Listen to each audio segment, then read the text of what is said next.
Exactly the time to duel. It's game 1 of round 8 at YCS Providence. Now, this is going to be a really huge dice roll because, while Mermail is more than happy to break boards going second, going first, it's one of the scariest decks in the room. I believe that was a 5, and that's a 4. I'll go first. All right. Good luck, brother. Good luck. Yep, it looks like Santiago has very happily declared that he's going first. Great sportsmanship. You love to see it. Stand by. Yep. Main phase 1. Yep. And here we see the first play from him. It's Normal going to be Summon Normal Summon Neptibus, the Atlantean Prince. That's Just a pretty that good way to start. I will activate cost. I don't know if people at home heard that, but Santiago just said activate cost because the effect of Neptibus is basically... Sorry, the cost of Neptibus might as well be its own effect. I mean, I remember when Dante, Traveler of the Burning Abyss, was released, and you're like, wait, cost? You're still getting your effects? That's exactly what Mermail is about. You're just automatically getting resolve all this stuff. So we're going to start with sending those Dragoons to the grave. Yep, we had the Shadow Squad being sent as well, going to be activating right here to get the Dragoon summoned from the deck. So now we have access to 2, 1 in hand, 1 on the board. Oh, and we have Minstrel in hand. Going to go ahead and take a look at what Spencer has and say, all that non-engine you thought you were going to use, let's have you not use it. And we're just going to get an instant concede from Spencer. Honestly, very heads up. I really do respect this. His deck, from what I'm looking at right here, looks very grindy. He is not in the mood of giving any information over to Santiago, and he's definitely not in the mood of trying to play from behind. No, last time we were at the desk, we talked about how there's really no reason not to concede in certain situations if you want to conceal all information from your opponent. So maybe these two don't know each other, and Santiago getting a very quick win there, and obviously was going to pull off an amazing Mermail combo. But Spencer was just like, nah, I can't show you any of this. These are my cards for me. Oh, 100%. If I'm Santiago, I'm definitely happy about this because I have a really good Game 1 win, but like you said, I'm now losing the information warfare, and from the calm collection of Spencer, I think he's more than happy to utilize all the information he has, because if you've seen one water deck, you've probably seen all of them and all the tricks and shenanigans they're going to be up to. Absolutely. Santiago, very smiley before he won the duel, but now that it's actually won game 1, very locked in, so not taking the early bait, understands that his opponent is just really good at understanding just the nuances of the Yu-Gi-Oh! Trading card game. Oh, yeah. Again, giving up a game means you get to go first, sort of win the die roll again, and be able to set up a board of very powerful cards. So, and no information, no ability to side deck, not knowing really what to do. Unless Santiago watched the stream, he has no idea what's coming. And it's probably a world, too, where Spencer knows, oh, my main deck is not built for this type of matchup. I built it for Malice or Ryzeal or Mitsurugi. But if I want to be able to have a good, like the strongest deck possible against Mermail, I need to go into my side deck. And I'd rather have 2 games with plenty of time with the strongest version of my deck than 3 games where my deck is kind of weaker. Yeah, starting off with Neptibus felt great, and it got him to that first win, but now Santiago is going to have his work cut out for him as Spencer goes first. We'll see exactly what it is that gets put into Spencer's deck, what sort of side deck spice. We did see a really heads-up play from, I believe, Carl earlier, where after kind of conceding in the 3rd game, he made Tavion go first, thinking that Tavion sided out of all of his really powerful going first cards. So there could be a world where we could see some, actually you can go first again, but this time I'm ready for you type deals for Spencer, which could really throw Santiago for a loop. I think that really determined the tempo of our last featured match, and that might be exactly what's about to happen here. Spencer doesn't seem worried in any way, though, and Santiago is just as steely as ever, so let's see how this turns out. Both players are shuffled up. They're going to be drawing their opening hands here. And it's just a matter of, all right, we had a nice little short game 1. We have all the time in the world for these next 2. Let's get some good dueling action and decide a winner for round 8. I know sometimes the duelists in the chat like to joke that the shortest duel we ever see is Tenpai. Apparently fire's not the shortest duel, it's water. But let's go into game 2 and see how many seconds this one lasts. Seconds, by the way, not minutes. All right. Yeah, it's always fun when you're going to game 2 and you have 40 minutes on the clock. Feels pretty good. All right, so let's go and draw. See how Spencer takes his tempo. Yep.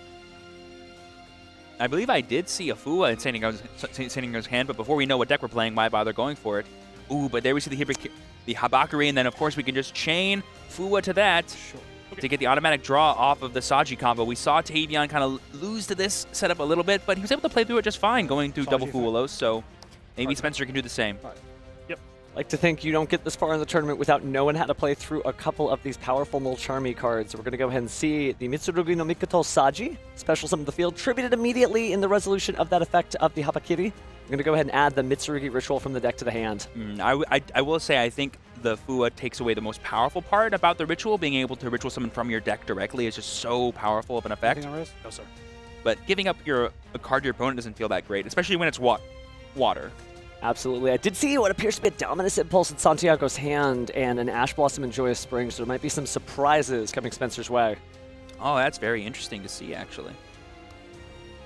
Like I said, all day, if your deck can play Dominus Impulse, it looks good for this event. Oh, it definitely does. Someone from hand?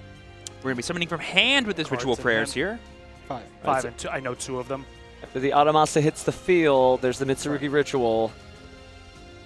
We're going to chain Impulse on that Ritual. That is really huge. Just automatically get it to the graveyard. No effect resolve. No summoning of that Amino Habakiri no Mitsurugi, which is pretty scary.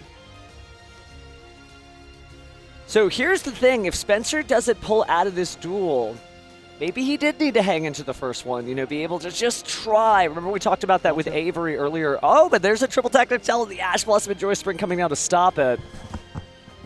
Gonna go ahead and set a card here. Structure. And just That's pass it. the turn. Wow. Stand by. Yep. Main. I think I see a Minstrel plus an Abystius in Santiago's hand. Depending on how many other water monsters he might have, that could be more than enough. Normal summon. Ooh, we're actually going to normal summon the Pike here and going to pitch the Abyssius from hand.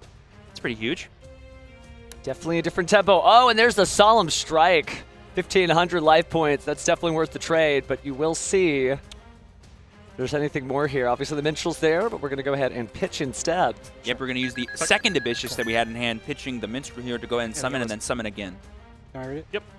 We're going to go ahead and get Abyss Shrine, it looks like, from Santiago. Spencer just clarifying how powerful this card is. Basically allowing him to summon yet another level 7 monster if he can get it into the hand. So the answer is very.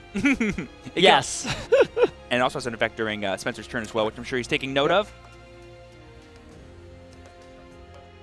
Yeah, so we're going to go ahead and tribute the Abyssius on field. I second 2s. I opened 2 2s. Okay. Yeah, people are just wondering, where'd that second Abyssius come from? It was in my hand already, was his answer.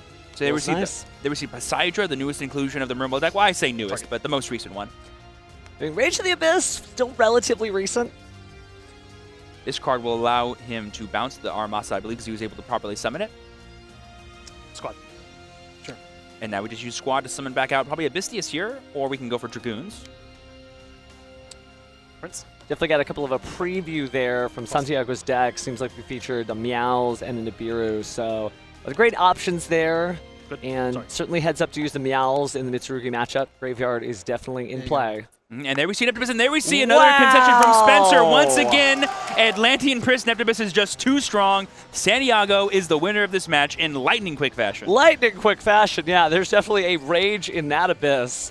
And I mentioned that before, you know, Spencer giving up a chance because he wanted to conceal that information, maybe not necessarily the right thing, but also just game recognizes game. You know Mermail well enough to be like, yeah, this isn't going my way. I need to get out of here and go take a breather. So Santiago, your match winner in maybe the fastest live-streamed featured match I've seen in quite some time. And that's why decks like Mermail or like Malice are just always at the forefront of players' minds. The explosiveness and the power ceiling of these decks can just outright steal games out of nowhere from players.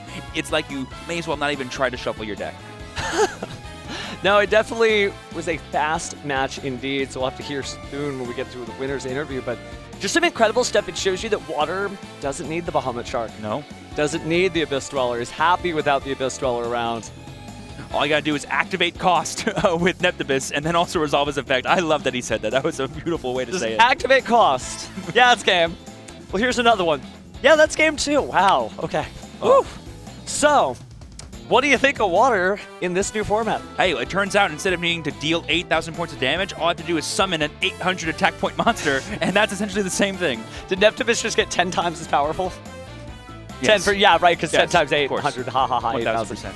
But no, it does show you there's a lot of different decks out there. The other matches that we've seen, you know, Memento is still in the tournament. There are Crystron players still in the tournament, which is really cool. There's a lot of Mitsurugi Rizel. I love that Mitsurugi is taking off. It's a really cool deck, obviously. It's got another layer of support, and obviously that Habakiri is just incredible, but it's not necessarily enough to go through the onslaught of just all those card effects. We're seeing these combo decks are kind of wiggling around Mitsurugi. And I was a little unfortunate that we weren't able to see on the main feature Spencer's Fiendsmith side of the Mitsurugi deck. You know, we've seen Ryzeal, we've seen Pure, but seeing the Fiendsmith I thought was going to be a really cool thing to showcase for all of you. Hopefully y'all saw Penny during his pre-recorded match against Ryan Yu, and he's still currently X2 and has more than enough contention for day 2. Oh, yeah. So stay tuned. He's going to do great things in the Yugo community, I'm sure.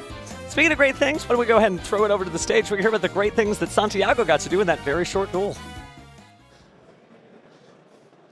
Thank you very much, Santiago. Congratulations on that blistering fast feature match. You got somewhere to be after this? Dinner with you later. You know what?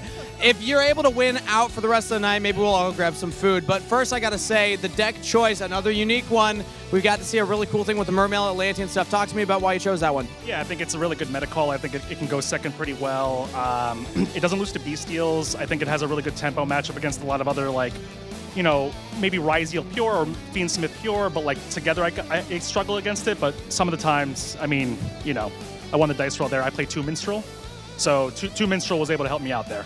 Yeah, winning the dice roll with the water deck is always super powerful. How has your experience been across the field? Because obviously we're a couple rounds into the tournament now. So 8 rounds, I won the dice roll. That was my 3rd win dice roll, and believe it or not, that was the first time all day that I won on turn 0 by hand ripping my opponent. I had to win through OTK, I had to win through like hand trap manipulation, but that was the first time. I mean, he opened like, I opened really well. He lost the dice roll. It is what it is sometimes, you know.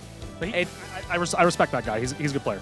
Yeah, a fantastic player. Thank you for giving that shout out to him. But you also give a shout out before coming up here to your team. I want to give you another opportunity to shout out everybody that's helped you prepare for this event. Yeah, of course. Shout out ZCG Games. Shout out Team Theory. Shout out some close friends of mine.